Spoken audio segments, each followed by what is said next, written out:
Buenas noches, profesor. Soy el alumno Cortina Pérez Emerson y voy a hablar sobre nuestro laboratorio que hice con mis compañeros. Su introducción sobre el sistema de carga. Las funciones del sistema de carga son generar energía para los sistemas eléctricos que conforman un vehículo y también produce corriente para que se pueda recargar la batería del vehículo. También se sabe que el regulador es súper importante ya que ayuda a controlar el voltaje. Componentes e instrumentos que utilizamos en el laboratorio. Número 1, el pinza amperímetro. La herramienta digital que puede medir los siguientes valores: voltio, resistencia, corriente y continuidad. Módulo ATECH. Genera corriente eléctrica que se requiere para poder alimentar los circuitos eléctricos de un automóvil y poder recargar la batería de 12 voltios.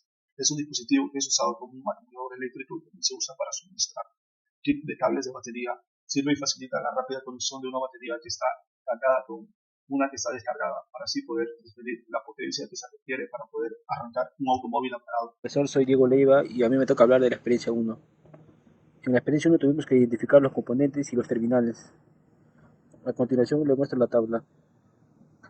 El componente 1 fue el alternador, el terminal fue campo que nos dio un valor de 5 voltios, luego el terminal sensado que nos dio un valor de 14.1 voltios, luego de batería que nos dio 0.1 y luego de tierra que nos dio 0 voltios. El otro componente es el fusible que nos dio un valor de 0.1 voltios. El otro fue de batería y nos dio 12.7 voltios. Y el último fue el switch de ignición que nos dio 5 voltios.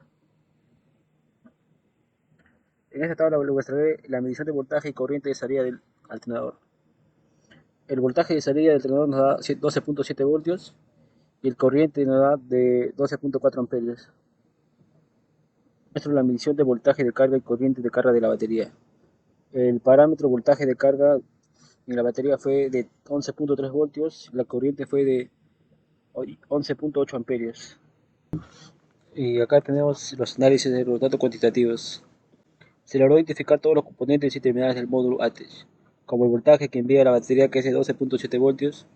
Además, también se pudo ver el sensado que adquiere el regulador por medio de la batería, que es de 14.1 voltios. Según los valores que se obtuvo, se puede ver que la batería está en proceso de descarga con un voltaje de 12.7 voltios y 12.4 amperios de corriente. También se observó que al momento de cargar se obtuvo 11.3 voltios adicionales y 11.8 amperios de corriente, según lo medido con la pinza. A este proceso se permite que la batería esté cargando cuando el sistema esté encendido. Conclusiones en base a los datos cuantitativos. En resumen, se identificó cada componente del módulo del sistema de carga. También se puede concluir que en los valores donde marcan 0 y 0.1 voltios es debido a que esos cables medidos no tienen resistencia. Por esto, no se estaría generando una caída de voltaje tan alta. Se concluye que el sistema de carga tiene como función suministrar energía a la batería y también se tiene como función generar energía para alimentar los diferentes sistemas eléctricos que posee un automóvil. Esto solo funciona cuando el motor está funcionando. Buenas noches, profesor. Mi nombre es Jefferson O'Malley Vázquez y el día de hoy voy a exponer sobre la experiencia 2, eh, el diagnóstico de fallas en el sistema de carga. La representación de una falla por cortocircuito a tierra se muestra en la figura. Esta falla se puede detectar realizando la medición de voltaje de línea o terminal eléctrico, que se tiene sospecha de falla respecto a tierra, dando una lectura de 0 voltios. Esta figura es de un circuito eléctrico de sistemas de carga del módulo ATECH con simulación de falla. Acá en la tabla podemos ver una simulación de fallas en el módulo ATECH. La falla número 1, que sería de tierra a alternador, que su tipo de falla es alta resistencia, que su valor con falla en voltaje sería 2.4 voltios y en resistencia su valor con falla sería 1.8. Y su valor sin falla en voltaje sería 0 y en resistencia también 0. Para la falla 2, la ubicación sería en la parte del alternador y el PSM. El tipo de falla sería el circuito abierto. El parámetro o medición sería en voltaje 5.5 voltios con falla y sin falla sería 0 voltios. Y en resistencia OL con falla y sin falla 0.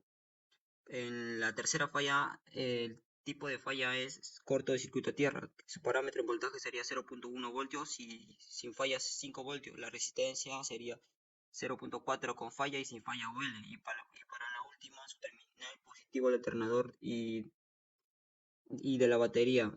Tipo de falla circuito abierto. En parámetro de medición voltaje sería 11.3 voltios y sin falla 0.1 voltios y en resistencia OL y sin falla OL. En, en análisis de la falla 4 que fue por circuito abierto. En esta falla hay un circuito abierto entre la terminal de la batería y el alternador, por ende la batería no se estaría cargando. En conclusiones, en base a los datos cuantitativos, se concluye y se identificó como función cada componente del módulo ATEX y todo el circuito que lo conforma. También se pudo lograr con éxito encontrar las 3 fallas que el profesor dejó de tarea. En recomendaciones serían los CPPs de suma importancia, también de entrar al campo de estudio con un reconocimiento